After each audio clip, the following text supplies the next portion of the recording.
All right, so today we're going to have some fun. We're going to talk about taking charge of your career through franchise and business ownership. And we're going to be covering a number of different topics. So, talking about building and starting your own business, what are the different options out there, buying a franchise business, franchising your existing business, some of the alternatives to franchising your business, some of the myths about franchising, and then how to find the right business or franchise fit. So a lot of fun topics.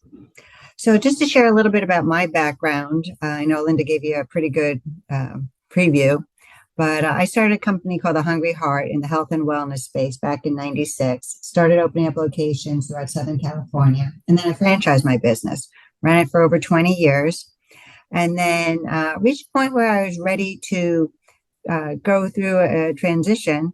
Got my location set up so that they were able to continue to run and operate on their own. And then I decided to get into franchise consulting and found it very rewarding, leveraging my background in small business ownership and franchising and consulting and coaching. And so it's been a very rewarding career being able to help people through the knowledge and skills that I've built to help them find their next fit. I work with a whole team of professionals to really learn about the franchise industry, what it takes to be successful, how to vet franchises, how to build successful businesses. And I share that education with other professionals. So I want to share a few books that I always felt were good resources for people. So E-Myth Revisited is a really great book. It's been around for a long time by Michael Gerber, and it talks about how to franchise your business, how to create the systems and processes. So from going from having one individual location to having multiple locations and greater, what are the tools and steps that you need to take? Built to Sell is just that. It's a strong book that was written to help people that have existing business but are ready to exit, but have some time and runway to get that business ready to go so they can maximize their returns on it. And then Street Smart Franchising really walks people through the steps of if they're looking to invest in a business, in a franchise type business, what are the different stages, and then how to vet them out. So those are all really good resources. So talking about business ownership, people have a number of different ways that they can get into business, right? You can build your own business from scratch, you can buy an existing business, or you can buy a franchise, right? So one of the biggest things people have to think about when they're looking at potentially bringing in franchisees, what are people's options and why would they choose working with you and your business as a venue? So when people look at building their own business, right, they get to pick their own space, they get to be in complete control, they get to make all the decisions, good and bad, they get to own them. They can leverage your own creativity and ideas. They can pick a business that they have a personal interest or passion in. They make the rules good and bad, they get to own those decisions. And there can be some pretty large upscale opportunities.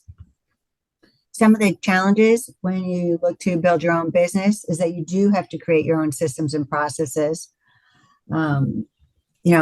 Financings can be challenging, right? Banks are not necessarily so excited to talk to you when you first get up and going in business, right? Because you're not a proven entity, and it can be a slower ramp up. And then banks, because they're not so excited to talk to you, right? Because you don't have that proven track record. A lot of times we see higher failure rate with independent businesses versus franchise systems. Because with franchise systems, someone else has done all that due diligence prior, right? With new businesses, I don't know, John, if you've seen that show, Shark Tank, where you get entrepreneurs that get their business to a certain level, right? And then they get stuck, right? And so you see owners that get their business to a certain point, but maybe they don't know how to get access to capital or bring the product or service to market, or how to build out the team or the operations or whatever it is, but they have a good idea, but they're not able to get their business to the next level. So those are some of the reasons why we see people with independent businesses not make it to that next level. When people look at buying an existing business, they look at what the true cash flow is a company. Does the business have goodwill? You can actually see the financials of the business. So, well, it's a new business or a franchise business or a resale type business. Being able to look at that financial data is really huge to being able to see how well that business is doing. How do they attract lenders, right? It's through that historical data. You're able to see what kind of customer base that they've been working with, and how do we get more of those same type of customers. And then seeing what does it take to really grow or scale, what kind of other tools or opportunities that business can potentially have. And then hopefully the business has some very strong, solid employees in place that will stay with the business. And then having key systems and processes are really core. If key employees leave the business, you want to be able to know who you need to hire quickly and how to train them and get them up and going quickly and effectively. And then owner financing can sometimes be an option, but not always. And we'll talk a little bit more about that in a minute. Some of the challenges with buying an existing business is knowing what the true cash flow is, right? Because small business owners are used to, throwing everything in the kitchen sink into their books, and knowing what those true numbers really look like is really key. And is it goodwill or is it badwill out in the community, right? Is there some reputation cleanup work that needs to get done? And then what's fair price for the business? So a seller might have one idea, a buyer might have a completely different idea. You don't want to overpay for the business. And if you have a proper business valuation done, a seller can still say, hey, well, that's great, but this is my number. And then what's the real reason that business is on the market? Why are they selling that business? Right? Are they looking to retire? Is there a health issue, or is there some life changes going on? Why are they bringing that business to market? And then what's the game plan for the employees? Where's their loyalty? Is it to the business?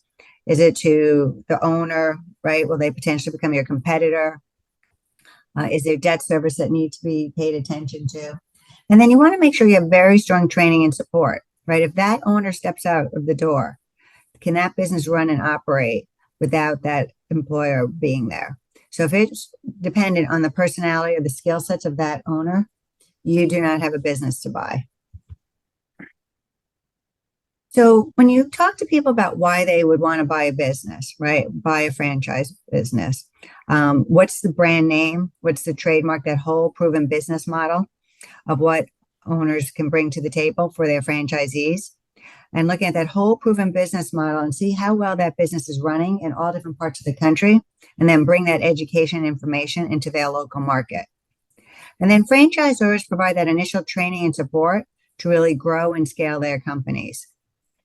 And then that marketing expertise that you can see what's working in different markets, bring that education into your area and able to fast track your business. And then you're part of a larger purchasing power group, right? When you're part of a franchise system, what a franchisor has built for their franchisees is the ability to buy things at a much efficient rate, a better pricing, doing all that grunt work beforehand.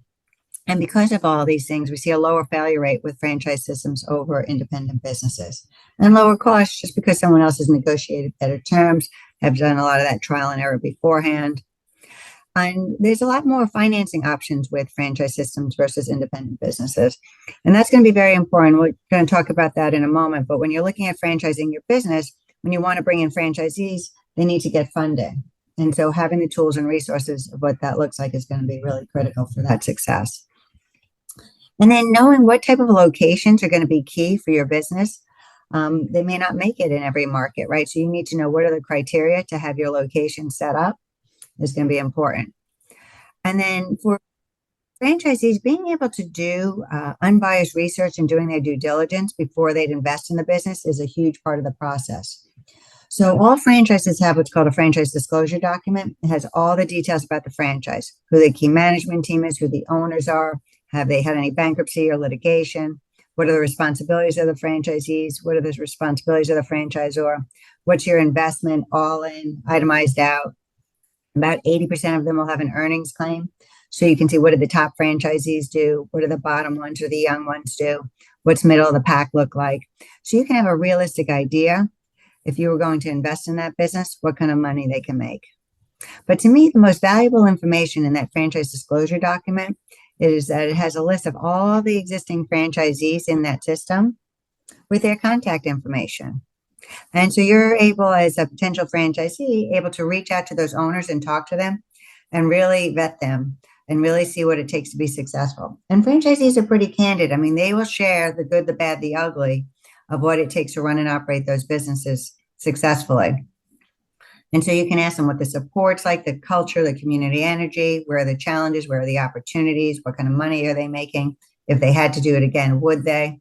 right? So if you're looking at being a franchisor, it's very important that your first, franchisees, those first 10 to 20 franchisees are very successful because they're going to be the ones talking to your new owners. And so those conversations are very important to help you grow your business. So it's important that your franchisees are happy, they're successful, there's good communication, they're doing financially well. So those are things to be thinking about when you look at bringing in franchisees about who's going to be successful in running this type of business, that they're people that you're able to work well with, and that you're a good, strong team. The worst check you can ever take is one from a potential franchisee that you don't think will be successful at running and operating that business. You do not want someone like that in your system because it'll hurt your overall brand. So some of the challenges for franchise owners is selecting, right? Because it has to be an industry, right, that already exists. Someone had to actually create that industry as an option for people to consider. And then franchisees are different than entrepreneurs. Okay. And that's really something very important to take a look at. So for potential franchisees, you want people that are going to follow strong systems and processes. They're not people that are looking to recreate the wheel that you've created. Right. So that's something really important to think about. And we'll talk a little bit more about that in a minute. And then there's territory restrictions, right? So sometimes people will say, well, I want to open, let's say, a Johnny Rockets franchise, and I'll share there's not necessarily one, there's not availability in your area. And they say, well, what are you talking about? There's not one in my backyard. So someone else may have bought the rights to open up 5. They've opened up 1 or 2 every year and a half. They'll open up an additional location. So it's not there yet, but it is coming. And then you can only sell products or services that are approved by the franchisor. So there has to be a whole approval process. You can't just have franchisees adding their own products into that. So you have to have a process to be able to bring in new potential products or services, or talk to, that are recommended by your current owners. And then franchisees pay initial franchise fee and ongoing royalties. And royalties could be, anywhere. So for instance, I'll have clients that might say, well, one company charges 6% and one company charges 8%. So shouldn't I just go with the company that charges less? And what I'll share with them is not necessarily. What you want to find out is, what are you getting for those fees? And what do existing owners feel about it? So if the franchisees feel like they're getting tremendous support, they're getting all this back-end tools and resources, they would have had to pay someone else to do that work, they're more than happy to cut those checks every month. Great. Or do they feel like, they're not getting the help and the support that they need, they're not making the money that they're looking to accomplish, and they resent cutting those checks every month? That's really important information for new potential franchisees.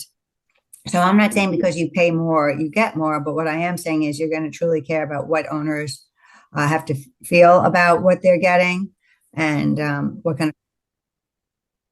So it's not necessarily because you pay more, you get more, but it is important to understand what you get and what owners feel is a good match for them.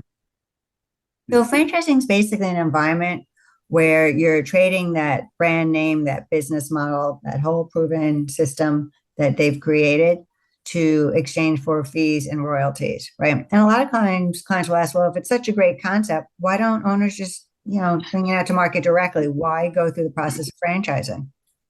And the reason is, what owners are looking to do is they're looking to get their brand name out quickly and effectively to market, leverage the strength and the finances of local owners, and be able to create that brand name in local markets.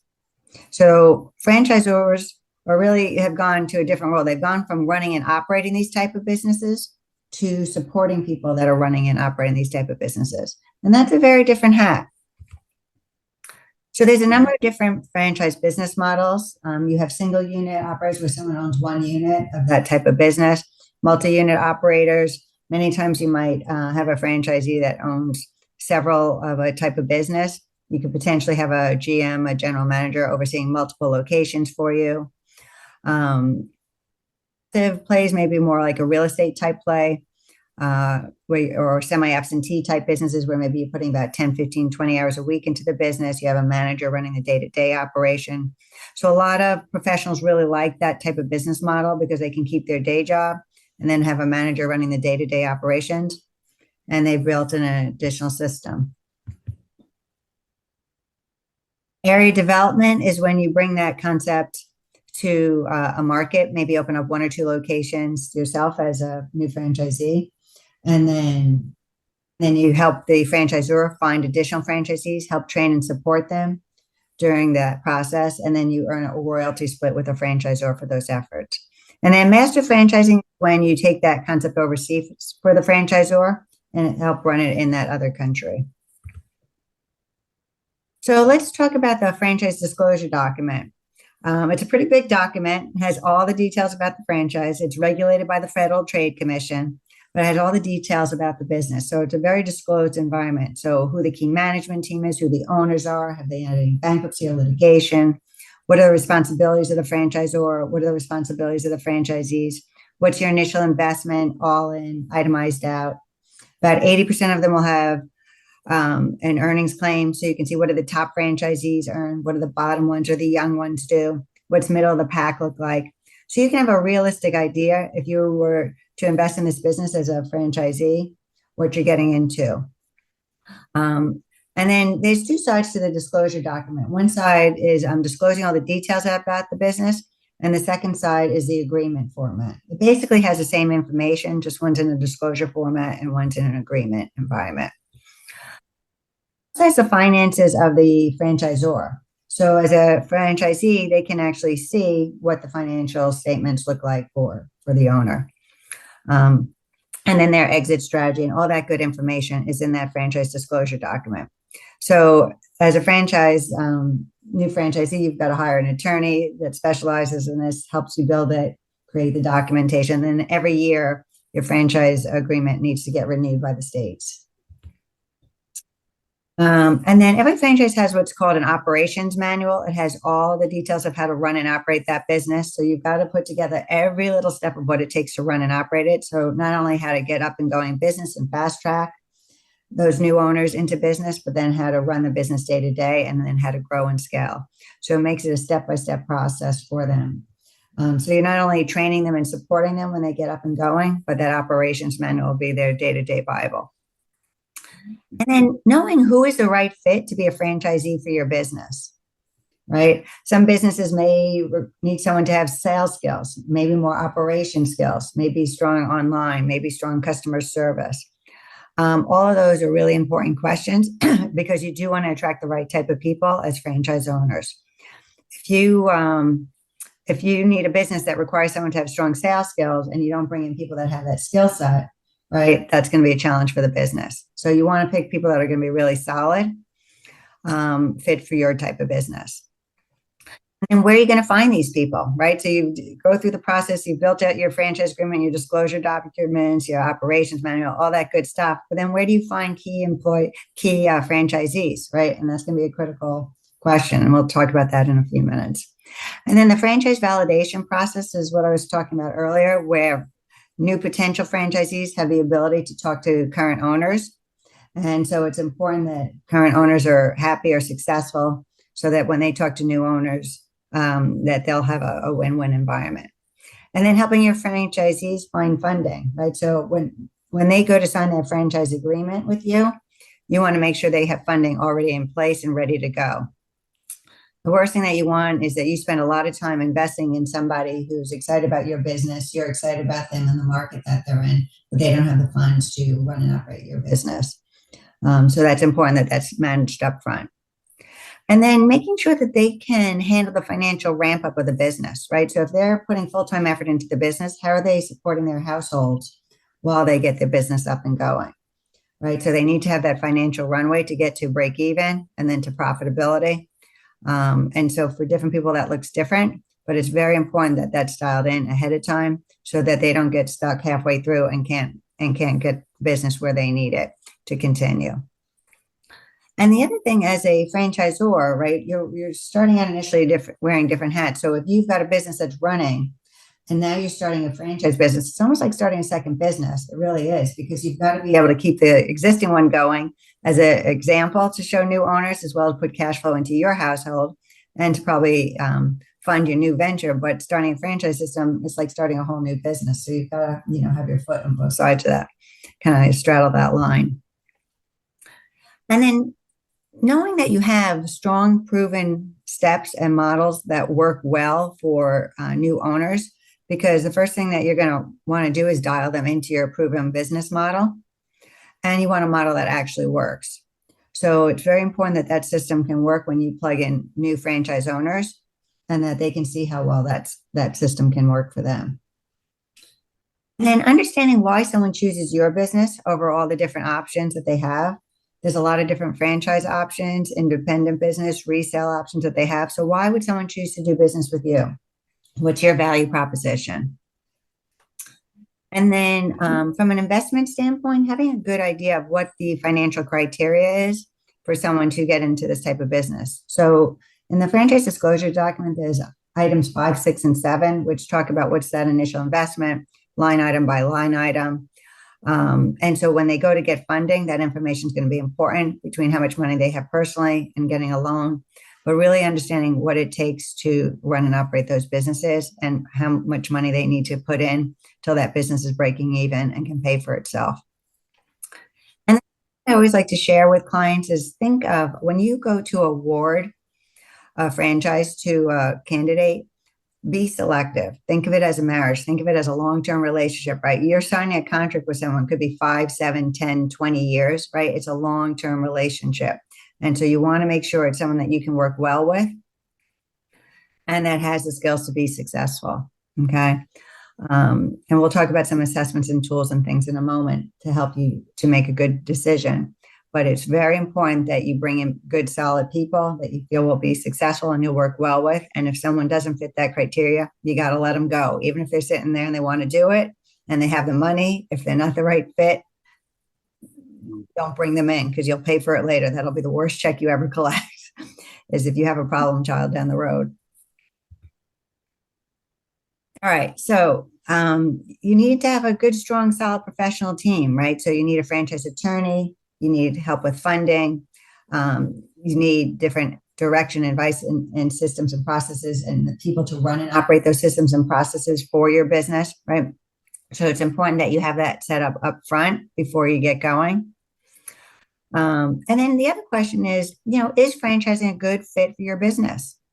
And it's not always the right route, but it's a lot better to sort that out up front. So I always encourage clients to jump on a call with me or someone and walk through that and just take a look at what are the different options out there and see what would be the best growth process for their business. An alternative can be getting into licensing, where you basically give someone the rights to use tools and resources in your business. Maybe you charge them an upfront fee or charge them a fee annually to use certain tools or resources, and not necessarily have to go down the whole legal route of franchising. You may make a lot less money potentially, but it might be a lot less headaches too. So there's trade-offs there.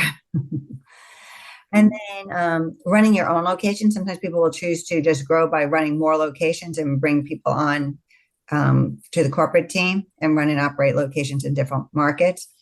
The other thing, I don't know if you guys are familiar with a term called golden handcuffs. So you're able to bring in, let's say, someone to run a location for you, and maybe you give them a percentage of the business, like 5, 10, 20% of the business to run and operate that business, but you still maintain control of the business. And you can have that agreement set up ahead of time. And then if they exit, it's a forced sale and it's predetermined what it would go for. But that may be another route. There's different things like distributorships, kiosks, vans, shared workplaces are all different types of options that you can take a look at depending on your type of business. But there are a number of different options out there to consider and what would be the right growth direction. And then things is being able to run that existing location while you're getting your new business set up to franchise it or scale it. And then having very strong systems and processes to train those new employees for those franchisees is really critical. So you've got to train the franchisees, but then you've got to also train their employees. All right, let's talk about some basic franchising myths. All right, so I'll share with you some key things. So I'll ask and talk to people about, do you think franchising is only in fast food or retail? Okay. Yeah. Yeah. Yeah, so most people are familiar with restaurant and retail, to your point, John. There's almost 4,000 franchises out there. So most people are familiar with the restaurant and retail space, but not necessarily as familiar with service-based, home-based professional industries, right? There's a lot of businesses in the B2B or B2C spaces that people are just not as familiar with. So it may be that they just didn't know that they were dealing with a franchise or just maybe never had a need for their services. But there's all different types of businesses that are actually franchised now, which is pretty amazing. All right, franchisees succeed because of the quality of their product. So I'll always tease, can you make a better hamburger than McDonald's, right? And most people say yes. So then why do people choose to invest in a McDonald's, right? If they can make a better burger themselves. That whole proven business. Yeah. I'm sorry? Name brand. They want everybody wants McDonald's, so they want to do McDonald's. Yep. That whole proven business system. Exactly. Exactly. So successful startups emerge in new industries with no new competitors. Mhm. These are mixed thoughts on that one. Yeah. Let's talk about that. So let's look at businesses in the massage space. So let's say we've got Massage Envy, Massage Heights, right? Now, they didn't create the industry. They actually only have a small percentage of the overall market share. But what they did do very successfully is they brought together people who like to give massages with people who know how to run and operate businesses and work with people and create a very cost-effective massage for the consumer. So they didn't create the industry, but they did do a good job consolidating it. And we'll always tease that, Subway didn't invent the sandwich and Starbucks didn't invent coffee. Now, Starbucks is not a franchise here in the US, but they did do a good job in terms of consolidating how we buy, right? So I remember when I was a kid, my mom would take us to a diner and some poor waiter would have to refill my mom's watered down cup of coffee, 4 or 5 times during the course of, lunch. And now you've got a teenager standing online to buy a sugared cup of coffee to go for about $6 nowadays, right? So they didn't create the industry, but they did do a good job consolidating it. Hmm. All right, franchises are expensive. What do you guys think about that?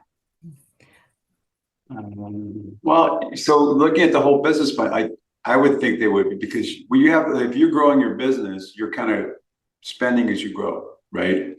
With franchises, you have to have everything done up front, right? So you have all your operations, you have all your investment, you have your property and everything else. So I would think that then the upfront would be expensive, but I don't know that I could be wrong. So let's talk about it. So you bring up some really good points. When you start your own business, right, you don't necessarily know what that end game cost is going to be because you invest and then you need to invest more and then you need to invest more, right? And you continue to scale it. With franchise systems, you want to know what that all-in investment is before you bring someone in so that they can get access to those funds beforehand. So we were talking earlier about service-based, home-based professional industries, those business to business, business to consumer. Those lower investments would be around that 100,000 mark or lower. That 100 to 250K range might be businesses where maybe you have a few key employees, maybe you have small office space. That 250 to 500K range, maybe businesses where you have a small retail front. And over that $500,000 mark might be those larger retail plays. Now, typically, when franchisors will put their numbers together for potential buyers, they might put built in there 3 months of working capital and things like that are built in. If it requires real estate, what do you need to do your build out? What do you need to do to have that location ready to go, sign your lease, put down your down payment, all of that good stuff. Any materials, product, all that stuff is dialed in and is included in that. So where do people get money to pay for this, right?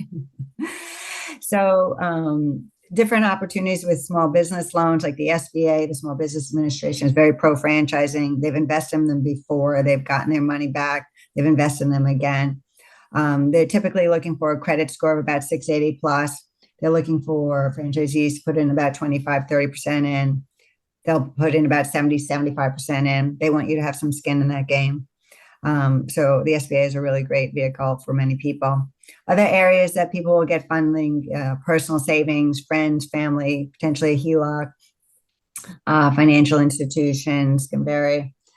Seller, if it's a resale, sometimes seller financing is an option, but not always. So if you have one franchisee that's looking to sell their business, another franchisee might want to pick it up or go to market. And so someone would need to be able to help potentially. And then 401k or IRA rollovers, you may be familiar with, but you may not be familiar with it in this environment. There's a lot of criteria around what qualifies to be able to do this, but it's a very effective tool. A lot of owners will take advantage of. So what you're able to do is take funds in your existing retirement plan, roll it over into a C Corp, buy stock in your company, and then use those funds to run and operate your business. The advantage is it's interest-free, it's tax-free, there's no penalty. You could pay it back, you could not pay it back, you could pay it back on any time frame. It's your money. So a lot of times clients will use a rollover for their cash injection and then use the SBA for the remainder. But if I talk to 5 different clients, I will get 5 different perspectives on how to fund their business. So I'll always put people in touch with people that specialize in this area so that they can get the most effective and current answers for their situation. High return requires a high investment. You're going to say no, right? Yeah, so let's talk about that, right? So there's no direct correlation between how much people invest in the business and how much that business can earn. So we were talking earlier about business to business, business to consumer, right? Typically, fewer employees, typically will ramp up a lot faster, typically don't need a real estate play, right? Typically selling larger price point products or services. If I compare that to a business that's more of requires real estate, takes time to find the location, to do the build out, typically hiring a larger team, typically selling a lower price point product or services. Now, at the end of the day, financially, they can get to the same point, but there's no correlation between how much you invest in the business and how much that business can earn. It's really more a factor of what that business can do and how it gets there. So very good, John. All right, last one. Industry experience is required. You think franchisors are looking for people that know how to cut hair or do plumbing? Thinking they can be trained. Yep, you're exactly right. Franchisors are typically looking for people that they'll train how they run and operate their type of business. They don't want people bringing their bad habits, right, from their type of business, right? So, because if they were or successful how they were running their business before, they probably wouldn't be looking to get into a franchise system. So franchisors are looking for people that have strong business skills, management, communications type skills. You'll hire the talent that handles the day-to-day of what that business does. But franchisors are looking for people that they can work well with, that'll help really grow and scale that business. They don't want someone that's going to be in the weeds of running the day-to-day. They want someone that's got the bigger eyes. And so franchising basically works because you're leveraging that whole business model, the whole simplicity, the training, the support, the brand name recognition, the operations manual and tools, and that whole culture of teamwork. So franchisees, they not only have the support of the franchisor, they have the support of all the other franchise owners that are in that system. And that's huge. Because when you're running and operating a business and you're a small business owner, right, you can't necessarily call a competitor down the street if you're an independent business owner and say, hey, how would you handle this challenge? But when you're part of a franchise system, you have all these other franchisees that have similar type of experience running and operating these type of businesses that can help you and support you to run and grow your business, whether you're dealing with challenges, whether you're dealing with opportunities, but you've got a whole team behind you. So the key thing is that you're creating an environment for franchisees that they're not in business by themselves. And it's kind of the person you're looking for is kind of a hybrid between a corporate executive and an entrepreneur. They're not really a true entrepreneur. They go do it themselves, right? You want someone that's going to follow your proven business system. And then, when I work with clients, one of the key things that you want to look at as a franchisor as well as a franchisee is knowing what you're looking to accomplish with your business and how will you know once it's built, right? Some people want to build something really large and have big financial goals, and other people just want to grow something, meet a certain lifestyle quality. And all of those things are all good. It's just knowing what that looks like so that once you've created it, it will accomplish your lifestyle and financial goals. And that goes for franchisors as well as for franchisees. And bring to the table, right? And what is it going to take for successful franchisees to be successful, right? So when you think about what allowed you to be successful, knowing what that is, so that when you bring in new owners, what skills that do you need them to be really strong at to run a successful location? And then your business model, right? Each business model is a little different. And sometimes I'll have clients say, well, someone is running XYZ type of company and they're doing really well. It doesn't necessarily mean it's the best thing for their friend, right? They're different personalities, different goals, different criteria. And knowing what that criteria is for different franchisees is going to be really critical to making sure that you're bringing the right type of people. And so asking them those type of questions, learning about them, educating them, it's really an exchange, a communication environment. And then a lot of times clients will ask me, well, what's hot right now? And I'll share with them, you don't necessarily want that. What you want is what's going to go the distance, what's going to go long term with you, what's going to meet your lifetime financial goals, right? And then having family support, right? When you're looking at franchise owners, you want to make sure that they have family support because they need those cheerleaders around them when they first get up and going. They need that financial assistance potentially to cover those household bills. They might potentially have some free labor from some family members, right? So it's really important that they're surrounded by good, solid people that are going to support them. So the key thing is when you're bringing people in that they're never settling for something that's a good, not a good, solid fit all the way around. Now, nothing's ever going to be 100%, but you do want it 85, 90% to be a good, strong, solid fit. So the first thing that I'll send clients is a link to take a personal franchise assessment. If you're interested in seeing what it looks like, I'll be glad to send you a copy. You're more than willing and able to take that assessment. But what's really helpful is that a lot of times what franchise owners will do is they will, let's say, take their first 5, 10 franchisees, have them do those assessments, see what their profiles look like. And then when they go to bring in other franchise owners, they'll have them take those assessments and see how they match up so that they know that they're bringing in the right type of people to ensure success. And if they have people that weren't strong franchisees, right, they can have them take it and see what that model looks like as well. And so it helps them with those criteria. So if you're interested in taking a look at that, send me a quick email and I'll send you a link and you can check it out. All right. So building your professional team, you've got to get the legal handled, right? You need a franchise attorney, you need to have your documents, and you want someone to help you navigate through all of this because there's a lot that you need to keep track of. There's 35 registration states, there's 15 registration states. The state of California, for instance, is a registration state. New York, right? So there's states where you have to file directly specific information just to those states, and you need someone to kind of guide you through that process.